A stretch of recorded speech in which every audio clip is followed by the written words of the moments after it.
तो hello guys, आप लोगों को स्वागत है मेरा इस न्यू यूट्यूब चैनल में। तो मेरा इस चैनल में आप लोगों के लिए मैं ले आऊंगा न्यू इंटरेस्टिंग कॉमिक। तो गाइज आज जो कॉमिक में एक्सप्लेन करने वाला हूँ उसका नाम है dragon of the blood line. तो इस कहानी की शुरुआत में हमें एक फैमिली के बारे में बोला जाता है जिसका नाम है जियांग फैमिली, और वो था पैनलॉन द्वीप पर। फिर हमें एक सम्मेलन हॉल दिखाया जाता है जिसके अंदर एक सम्मेलन बैठा हुआ है। फिर हमें जियांग किंग को दिखाई जाती है, और जियांग किंग है जियांग फैमिली का मेन मेंबर। उसके बाद जियांग किंग सभा में सबको बोलती है, क्या तुम जानते हो आज तुम्हें क्यों इकट्ठा किया गया है। उसके बाद हमें उन चारों का नाम बताया जाता है जो सभा में मौजूद है। पहला वाला का नाम है जियांग पेंग, और दूसरी वाला का नाम है जियांग पिंग, और तीसरे का नाम है जियांग टेइलॉन, और चौथा वाला का नाम है जियांग बाओ। उसके बाद जियांग बाओ जियांग किंग से बोलती है, आज हमारा पूर्ण नेता जियांग कैफिंग उनका मृत्यु दिवस है, तो आज का दिन एक बड़ा दिन है, क्या आप इसलिए हमें बुलाया है। उसके बाद जियांग किंग ये सब सुन के गुस्से में आ जाती है और बोलती है, मेरे सामने उस देशद्रोही का नाम मत लेना और सब लोगों को बता दो, किसी को भी उसका शोक मनाने की जरूरत नहीं है। उसके बाद फिर से बोलती है, आज कुछ हमारा खास मेहमान आने वाला है, जियांग फैमिली मुझसे कुछ चर्चा करने के लिए आएगा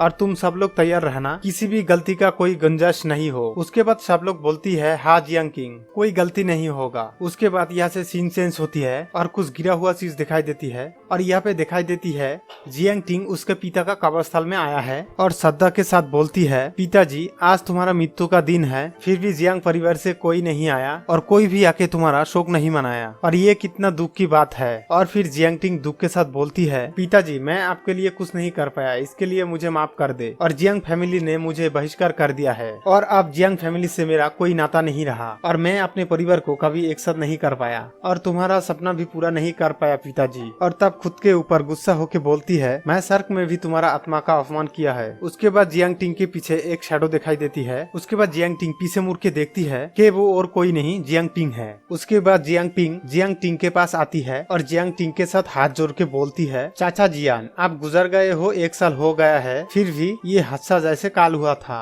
और तुम्हारे साथ ऐसा क्या हुई थी चाचा। उसके बाद जियांग टिंग जियांग बाओ को थैंक्स बोलती है उसका पिता का शोक मनाने के लिए। उसके बाद जियांग पिंग शैतानी दिमाग चला के बोलती है, चाचा जियान तुम पर धिक्कर है। तब अचानक से जियांग टिंग बोलती है, क्या कहा तुमने। उसके बाद जियांग पिंग जाते जाते बोलती है, तुम्हारा पिता एक देशद्रोही था और वो किसी का लायक भी नहीं था, और तुम्हारे पिता ने जियांग फैमिली की प्रतिष्ठा को नष्ट कर दिया था। और ये सब बोल के जियांग पिंग गुस्से में चला जाती है, और ये सब बातें सुन के जियांग टिंग वो भी बहुत ही गुस्सा हो जाती है और जियांग पिंग को मारने का ठान ले लेती है। उसके बाद जियांग पिंग दौड़ते हुए बोलती है, रुक जाओ जियांग पिंग तुम्हारा आज कोई खैर नहीं, तुम मेरे पिता के बारे में ऐसे कैसे बोल सकती हो। फिर जियांग पिंग पीछे मुड़ के देखती है, जियांग टिंग उसके ऊपर अटैक कर दिया है। फिर उन दोनों के बीच एक भयानक लड़ाई शुरू हो जाती है। उसके बाद लड़ाई के बीच जियांग पिंग जियांग टिंग से बोलती है, तुम्हारा खून में बहुत ही दया भक्ति है और तुम बहुत ही कमजोर हो, और तुम तुम्हारा पिता का अलावा कुछ भी नहीं हो। और उन दोनों में लड़ाई चलती रहती है और आखिर में जियांग टिंग लड़ाई हार जाती है, और लड़ाई के दौरान जियांग टिंग को बहुत ही चोट आ जाती है और मुंह से बहुत ही खून निकलने लगता है। उसके बाद जियांग पिंग कब्रिस्तान के सामने आके बोलती है, मरा हुआ अंकल तुम्हारे प्यारे बेटे की तरफ देखो, मैंने क्या हालत किया है उसका, और तुम्हारे बेटे कितना बेकार है। उसके बाद जियांग पिंग जियांग टिंग के सामने आती है और बोलती है, जियांग टिंग क्या तुम्हें पता है जहांग फैमिली उसके डॉटर के साथ मैंशन हवेली पे आया है, और मेरे ख्याल से मैंशन हवेली पे जहांग फैमिली के साथ शादी की बात चल रही है। उसके बाद जियांग पिंग जियांग टिंग की मुंह पकड़ लेती है और बोलता है, मेरे सुझाव है कि तुम मैंशन हवेली से दूर रहना, इसी में भी तुम्हारी भलाई है। तब जियांग टिंग गुस्से में बोलती है, हाँ तुमने सही बोला, और जियांग टिंग की एक हाथों से खून से लगभग है। उसके बाद जियांग टिंग बोलती है, अब मुझे जियांग फैमिली से कोई भी उम्मीद नहीं रखना चाहिए और यही मेरा आखिरी फैसला है। और फिर अफसोस के साथ बोलती है, मैं कितना मूर्ख था और अब जो हुआ हुआ,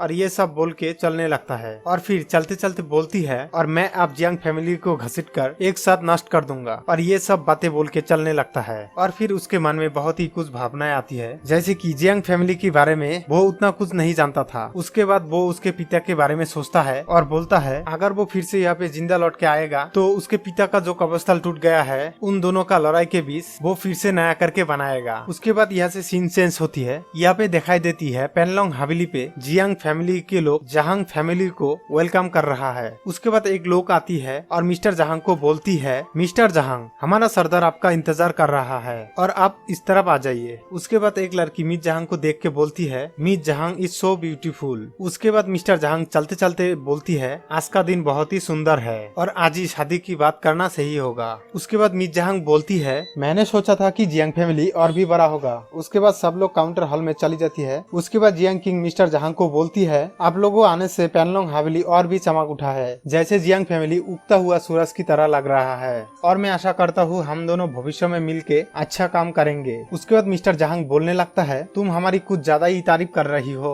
उसके बाद जियांग किंग बोलता है, तुम सब लोग जिसके लिए आज आए हो उसके बारे में आप बात करें। उसके बाद मिस्टर जहांग चाय में फूंक मार के बोलता है, आपका बेटा जियांग परिवार में जूनियर के बीच इतना प्रतिभाशाली और सुंदर है और मैं आपको दावे के साथ कह सकता हूँ कि उसके पास एक आशाजनक और उज्जवल भविष्य है। उसके बाद जियांग किंग बोलता है, मैं अपने बेटे के प्रति आपके प्रशंसा के लिए विनम्रता पूर्वक आभारी हूँ और तुम्हारी बेटी उतनी ही खूबसूरत है जितना अफवाह कहती है। उसके बाद मिस्टर जहांग बोलता है, लेकिन जियांग किंग वो कितना असभ्य है और हमारा यह एक विशेष अतिथि है लेकिन वो आया ही नहीं। कोई बात नहीं, मैं अभी मुद्दे पर आता हूँ और हमें अभी विवाह का समझौता रखना चाहिए। और फिर से बोलता है, मेरी बेटी का दूल्हा तुम्हारा बेटा होना चाहिए और वो है जियांग टेलॉन। उसके बाद जियांग टेलॉन को दिखाया जाता है और वो आके होने वाला ससुर को थैंक यू बोलता है। उसके बाद जियांग टेलॉन मिस जहांग को बोलता है, तुम्हारे असीम प्यार के लिए धन्यवाद मेरे प्यारे होने वाला श्रीमती जियांग। उसके बाद मिस जहांग शर्म से बोलती है, क्या मीठा बातें बोलने वाला लड़का है। उसके बाद मिस्टर जहांग बोलता है, बहुत बढ़िया, तुम लोग निश्चित रूप से एक आदर्शमान मैच करोगे। उसके बाद जियांग पिंग बोलने लगता है, हाँ, आज बहुत ही एक खुशी का दिन है